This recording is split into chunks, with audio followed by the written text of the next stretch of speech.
Shalom, bertemu kembali di Street Justice, Teologia Jalanan.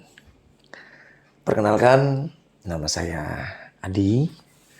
Teman-teman dekat biasanya panggil nama saya itu Adi Maco gitu kan.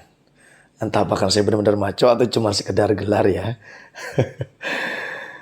Oke, itu perkenalan singkat saya. Hari ini saya ingin berbagi dengan teman-teman semua kisah saya dari saya sebelum betul-betul mengenal Tuhan sampai hari ini. Tuhan buat saya penuh dengan ucapan syukur dalam hidup saya atas semua hal yang sudah terjadi dalam kehidupan saya sampai dengan hari ini yang luar biasa Tuhan berikan. Masa saya kecil adalah bukan masa di mana saya mendapatkan didikan yang nyaman dari orang tua. Saya punya orang tua, terlebih mama. Mama saya itu adalah seorang yang sangat keras, orang yang sangat bahasa yang paling tepat itu adalah seorang yang memberikan pengaruh sangat besar dalam kehidupan saya, baik dari saya mengenal karakteristik beliau, emosional beliau, dan banyak hal yang saya dapatkan dari mama saya. Sedikit saya menceritakan sebagian kecil ya tentang bagaimana keluarga saya.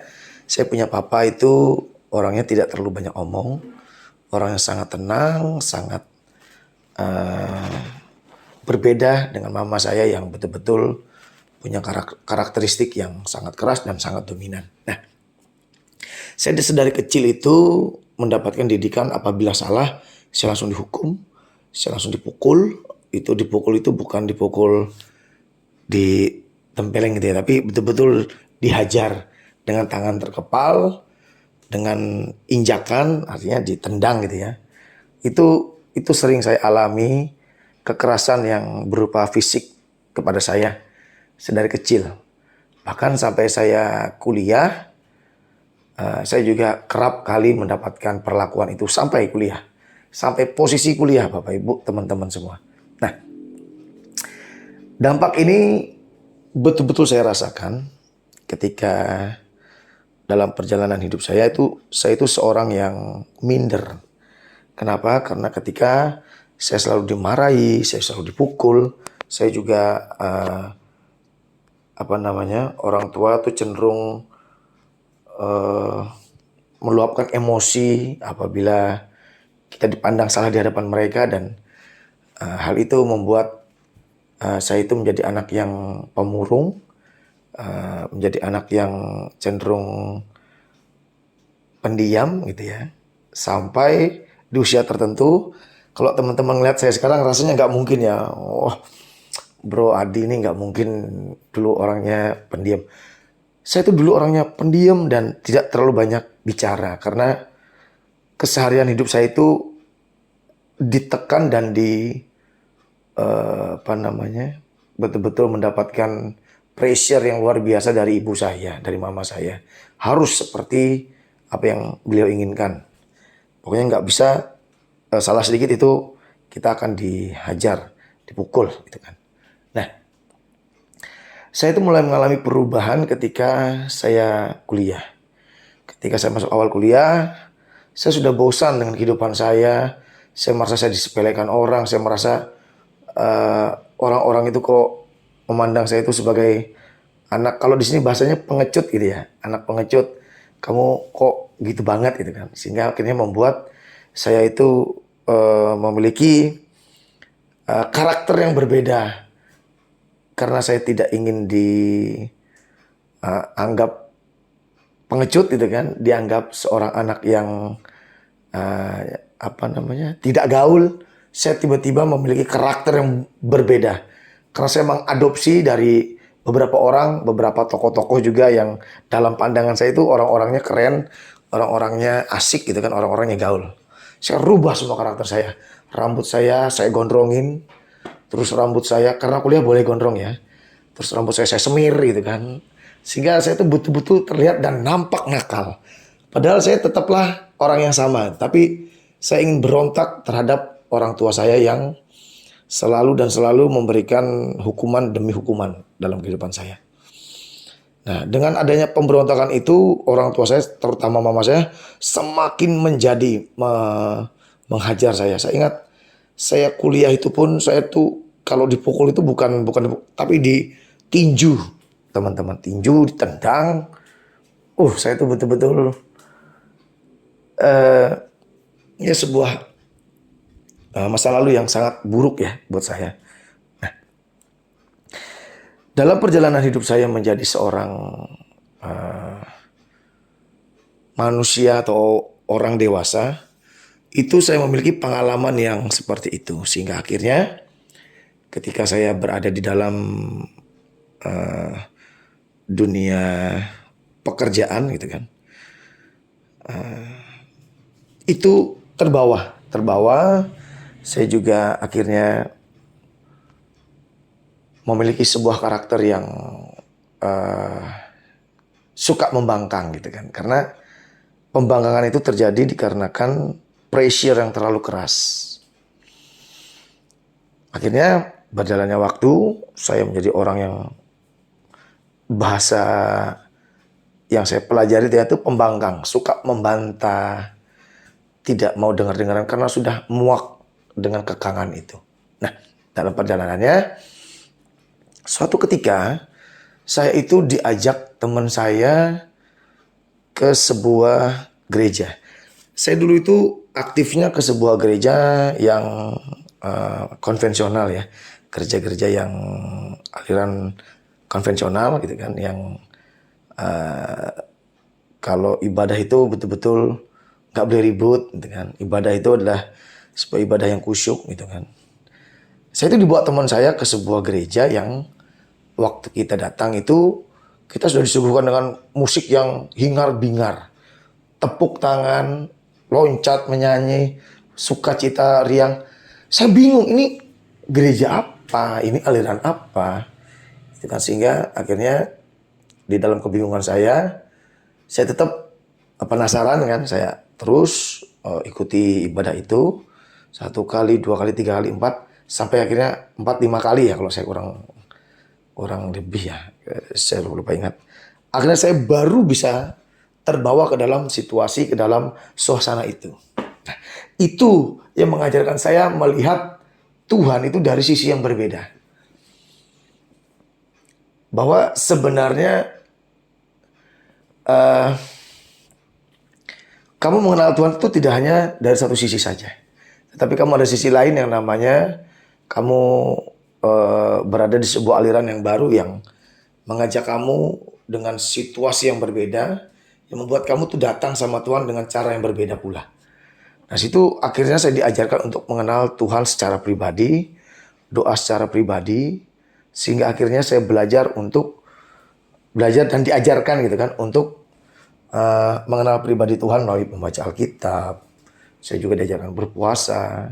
Saya diajarkan untuk kusyuk ketika berdoa itu serius dengan Tuhan. Sehingga akhirnya di titik ketika saya sudah dewasa itu tadi, saya tuh merasa dalam hidup saya ini Tuhan itu betul-betul nyata gitu. Saya pernah diusir dari rumah kurang lebih 2 bulan. Saya luntang-lantung di jalan. Saya itu nggak punya uang, baju di badan ya. Bawa berapa biji aja dari rumah karena saya diusir, ditendang saya di luar dari rumah. Saya itu nggak punya uang, saya harus datangi itu saya ingat betul itu ya. Ada satu gudang itu rumah. Jadi 1 hari 2 hari sekali, paling lama 3 hari sekali, itu ada beberapa truk, itu 2, 3 sampai 4 truk datang untuk mengedrop barang-barang ke gudang ini gitu kan. Mereka itu butuh buruh angkut. Jadi satu truk itu 4 orang. Jadi truk itu kan bergantian. Jadi butuh 4 orang pengangkut. Satu truk itu rata-rata dihargai 55.000. Kami rata-rata 4 sampai 5 orang. Satu orang tuh kurang lebih dapatnya 11.000 lah. Jadi kalau 2 truk dapat 22.000. 22.000 itu saya pakai untuk bertahan sampai datang lagi di keesokan harinya atau lusanya atau 3 hari kemudian datang lagi truk, kita para buruh di situ rebutan untuk ngangkut barang masuk ke dalam gudang. Nah, situ pengalaman yang luar biasa buat saya, di mana dengan uang 11.000, 22.000, saya harus mencukupkan diri saya dalam satu hari itu hanya bisa beli Indomie 2, nasi saya minta dengan teman, saya juga tidur nebeng sama orang. 2 bulan itu saya betul-betul merasakan bagaimana hidup terpisah dari orang tua, diusir. Dan anehnya teman-teman, ketika saya diusir oleh orang tua saya dari rumah selama kurang lebih 2 bulan, yang ada itu awalnya minggu pertama, minggu kedua itu saya itu marah, benci dengan mama saya.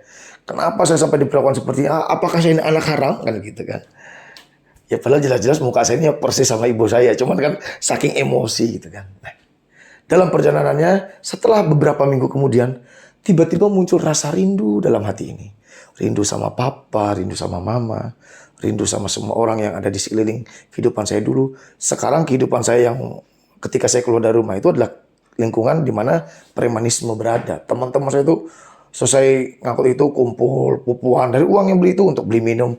Saya lihat itu saya enggak, saya tinggal. Kenapa? Karena uangnya dikit coy. Mau dibagi lagi ke sana berapa sisanya untuk saya? Karena mereka masih ada orang tua. Saya kan nggak ada orang tua waktu itu. Saya 2 bulan pergi dari rumah. Nah, singkat cerita, setelah kurang lebih beberapa minggu setelah rasa amarah itu hilang, setiap malam saya selalu duduk berdoa, menangis. Tuhan, saya bilang, saya ingat betul, aku minta maaf. Aku yang salah, bukan mama papa. Aku yang salah. Aku sangat mengasihi mereka. Aku sangat mencintai mama. Kalau aku durhaka, aku minta maaf Tuhan. Aku salah. Aku mau jadi anak yang baik lagi Tuhan. Aku doakan terus mama. Setiap malam. Papa, mama, keluarga, kakak, saya punya kakak kan. Saya doakan semua setiap malam. Sampai suatu ketika, itu di bulan di bulan kedua, minggu ke-7 kalau nggak mengarah sudah minggu ke-8. Tiba-tiba mama saya itu ternyata dalam beberapa minggu terakhir sebelum yang ketemu saya itu dia tuh keliling cari saya. Itu saya sudah kuliah itu. Sudah kuliah teman-teman. Dihajar kayak itu, terus saya pergi, terus saya dicari lagi sama orang tua. Sampai akhirnya orang tua saya tahu saya ini nginap di tempat teman siapa gitu. Terus titip pesan sama orang tua teman, suruh Adi kembali.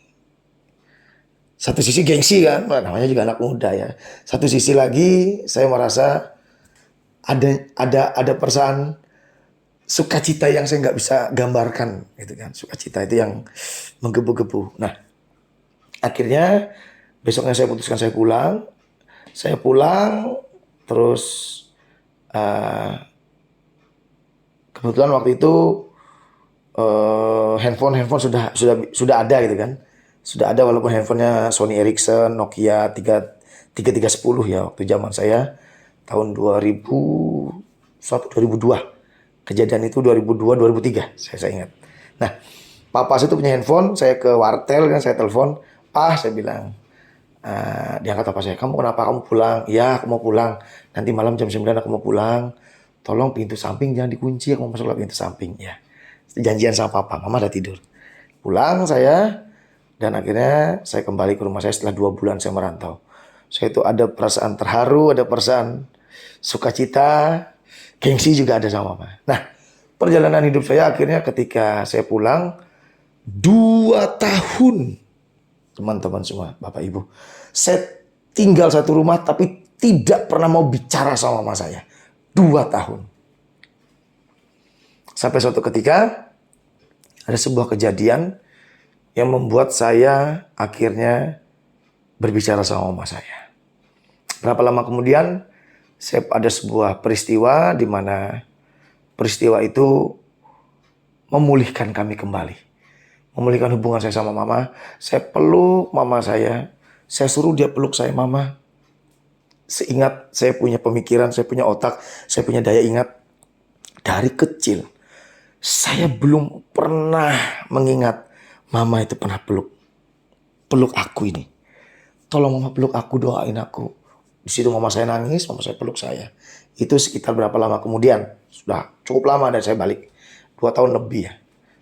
Mama peluk, mama doakan saya. Peristiwa itu mengajarkan saya ketika saya saat ini memiliki anak-anak, teman-teman semua. Satu sisi saya merasa ada baiknya sistem kekerasan itu sebenarnya. Kenapa? Membuat kita tuh tahan dalam survive gitu kan. Bertahan hidup di luar sana. Sehingga kita tuh memiliki kemampuan untuk beradaptasi dengan dunia yang asing. Saya bisa bertemu dengan orang, preman semua kiri kanan saya. Saya tuh enak ngobrolnya. Gak ada rasa takut gitu. Berani gitu kan. Kalau saya nggak mengalami pengalaman itu mungkin belum tentu saya punya kemampuan untuk bisa beradaptasi seperti saat ini. Punya kemampuan untuk bisa melihat peluang gitu kan. Karena pada saat kita mau rebutan apa itu, ngangkat barang-barang dari truk fuso itu ke dalam gudang itu, kita tuh rebutan. Sesama preman itu rebutan. Tapi mereka karena tahu kita juga butuh, mereka juga akhirnya kasih jatah lah buat kita ngangkat gitu kan. Nah, saya belajar melihat bahwa kejadian ini betul-betul memberikan dampak yang luar biasa pada saya. Satu sisi saya melihat bahwa ini memberikan saya itu sebuah karakter yang menginginkan anak saya itu juga mampu bertahan hidup seperti saya. Sehingga di dalam perjalanan saya mendidik anak itu, tanpa saya sadari, saya pun menjadi seperti mama saya. Tetapi saya tidak main pukul, nggak main pukul. Hanya ada bentakan, ada teriakan, ada kekerasan di sana. Ketika saya lihat, saya koreksi diri saya karena saya juga takut salah ya. Saya lihat, saya tidak sampai sekeras mama saya sampai main pukul, main tendang, enggak. Saya cuma main, dikata-kata mungkin sedikit keras gitu ya. Supaya anak saya itu apa?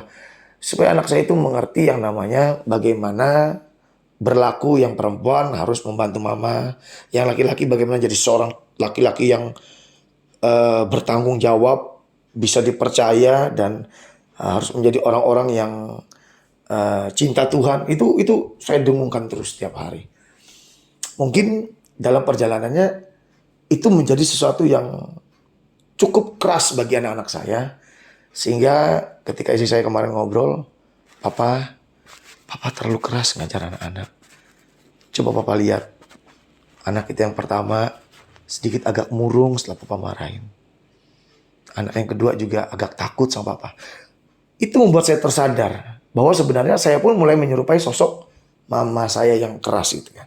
Nah, akhirnya dalam perjalanannya, ketika kita mengenal Tuhan, ketika kita mengenal setiap jalan Tuhan yang sudah Tuhan buat dalam kehidupan kita, yang membuat kita bisa belajar bahwa sebenarnya ada yang salah dengan yang kita kerjakan, yang kita lakukan. Salah satunya apa? Salah satunya adalah ketika kita menjadi orang yang sebenarnya menjadi orang yang nge-push, menekan anak-anak kita, menekan anak-anak saya. Setelah saya belajar, oh saya salah. Sehingga akhirnya saya ketemu dengan sebuah ayat firman Tuhan di Ayub 5 ayat 18. Karena dialah yang melukai, tetapi juga yang membebat. Dia yang memukuli, tetapi yang tangannya menyembuhkan pula. Saya diingatkan Tuhan, ketika kamu mendidik anakmu dengan cara dan polamu, tapi dengan generasi yang sekarang itu adalah sebuah hal yang cukup keras gitu ya. Walaupun di zaman saya kalau hanya dimarahin aja itu bukan hal yang keras ya. Tapi di zaman sekarang bagi anak-anak generasi ini ya, saya pelajari, apalagi anak-anak saya yang saya kenali sekali gitu ya. Ternyata apa yang saya lakukan itu sangat keras bagi mereka. Akhirnya saya diingatkan Tuhan, kamu gak bisa hanya menuntut saja tanpa kamu juga membelai mereka. Di situ saya belajar, saya berdoa sama Tuhan. Aduh saya salah Tuhan, saya salah. Nah aku mau berubah deh Tuhan. Tolong tuntun aku Tuhan.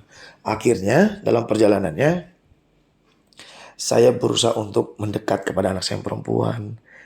Belajar menjadi teman. Walaupun sulit ya dengan karakter saya ya. Tapi saya mau belajar.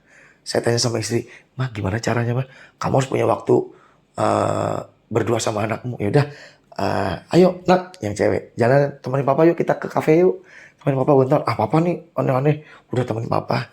Kita ngobrol, kita sharing. Dengan anak saya yang kedua juga seperti itu. Yang anak saya yang cowok.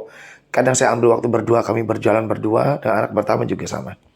Nah, sembari saya belajar merangkul mereka. Karena saya waktu kecil nggak ada. Ilmu merangkul itu nggak ada, Bapak Ibu. Karena saya yang ada adalah ilmu dituntut. Sehingga dituntut itu membuat kita berontak, gitu kan. Membuat kita itu membangkang. Nah, saya belajar untuk ilmu namanya merangkul. Nah, ilmu merangkul ini nggak mudah karena kita nggak punya basic merangkul.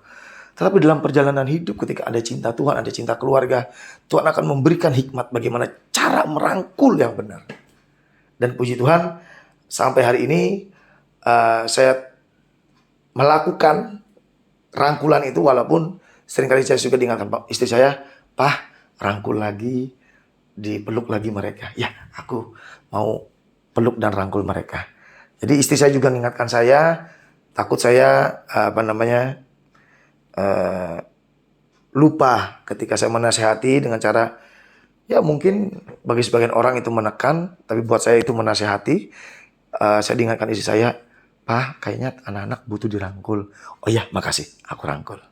Nah, di dalam rangkulan-rangkulan saya, di dalam perjalanan saya merangkul anak, di dalam perjalanan saya mendekatkan diri saya kepada anak, saya tuh juga diingatkan satu firman Tuhan di Ulangan 11 ayat 18-19 ya. Saya boleh bacakan. "Tetapi kamu harus menaruh perkataanku ini dalam hatimu dan dalam jiwamu. Kamu harus mengikatkannya sebagai tanda pada tanganmu dan haruslah itu menjadi lambang di dahimu." Terus yang 19, "Kamu harus mengajarkannya kepada anak-anakmu dengan membicarakannya apabila engkau duduk di rumahmu dan apabila engkau sedang dalam perjalanan, apabila engkau berbaring dan apabila engkau bangun." Yang sangat membuat saya tertarik di sini, kamu harus mengajarkannya kepada anak-anakmu dengan membicarakannya apabila engkau duduk di rumahmu dan apabila engkau sedang dalam perjalanan dan bla bla bla. Artinya Tuhan mengingatkan kita bahwa kamu harus menceritakan nih tentang Tuhan kepada anak-anakmu. Tentang bagaimana Tuhan membentuk kamu dari yang kamu dulunya nothing jadi something sekarang. Dari dulunya kamu yang suka dipukuli mama, kamu harus ceritakan keadaan kamu harus ceritakan bahwa yang membentuk kamu itu Tuhan. Supaya anak-anakmu mengenali Tuhan seperti kamu mengenal Tuhan. Karena anak-anak itu sangat terbatas pemikirannya. Di usia mereka yang masih belia, sangat muda. Anak saya 1 SD, 1 SMP. Masih sangat muda. Jadi mereka belum mengenal Tuhan seperti kita yang sudah mengenal Tuhan di usia kita saat ini. Gitu ya. Usia saya udah 40 tahun. Itu yang membuat saya itu betul-betul merasa bahwa firman ini adalah firman yang mengingatkan saya bahwa saya pun harus mengajarkan tentang Tuhan kepada anak-anak saya sedari muda, sedari kecil, sedari anak-anak. Sembari saya merangkul mereka, sembari saya mengajarkan tentang Tuhan. Puji Tuhan. Ketika saya belajar dan mencoba dan melakukannya, Tuhan berkati hubungan saya sama anak-anak. Sampai detik ini, sampai saat ini, saya lihat, menurut saya pribadi ya, dan istri saya juga sudah mengkonfirmasi itu, anak-anak itu mulai sayang sama papanya. Papanya lambat pulang, "Papa kemana?" Dulunya gak pernah tanya, sekarang ditanya. Papanya pulang, "Papa, kita kemana? Papa, yuk kita main yuk, Papa ini." Ada suatu rasa suka, rasa nyaman gitu. Ya walaupun tidak setiap hari juga, mereka sambil lihat juga apabila saya memang pulang agak cukup larut, karena saya juga ada beberapa pekerjaan yang harus saya tangani. Anak-anak lihat papanya capek, anak-anak gak berani ganggu. Tapi kalau lihat papanya senang hati, pasti rame kita. Kita main kartu, kita bisa main PlayStation ya dengan anak. Dan kita bisa main monopoli, main karambol. Kebetulan saya juga beli alat-alat permainan rumah tangga seperti itu. Nah, yang ingin saya bagikan kepada teman-teman, suka tidak suka dalam hidup kita, kita pasti akan merasakan yang namanya karakter yang melekat dari masa lalu. Untuk keluar dari itu susah. Tapi ketika kita belajar mengenal kebenaran, kebenaran itu yang akan mengubahkan kita. Dan ketika kita menyadari kita salah, yuk belajar berubah menjadi lebih baik. Yuk belajar melangkah supaya anak-anak kita tidak mengalami seperti kita alami. Ajarkan anak-anak kita tentang bagaimana kita mengenal Tuhan. Dan mereka pun mengenal Tuhan dari cerita kita. Sehingga rasa cinta seperti kita mencintai Tuhan itu pun kita tumbuhkan di dalam hati anak-anak kita. Saya mau berbagi ini dan mengingat waktu juga yang memisahkan kita. Terima kasih. Saya percaya teman-teman yang memiliki masa lalu yang buruk, apabila teman-teman serahkan itu dalam tangan Tuhan, Tuhan yang akan ikut ambil alih hidupmu. Tuhan yang berbicara di dalam hatimu untuk kamu menjadi seorang pelaku yang mampu merubah hidupmu. Kamu ambil jalan perubahan itu, percayalah Tuhan akan berkati kamu dan hidupmu akan berkemenangan. Terima kasih sekali lagi atas kesempatan dan waktu yang boleh saya berikan untuk berbagi kesaksian hidup saya. Terima kasih, selamat berjumpa kembali di acara-acara berikutnya. Tuhan Yesus memberkati.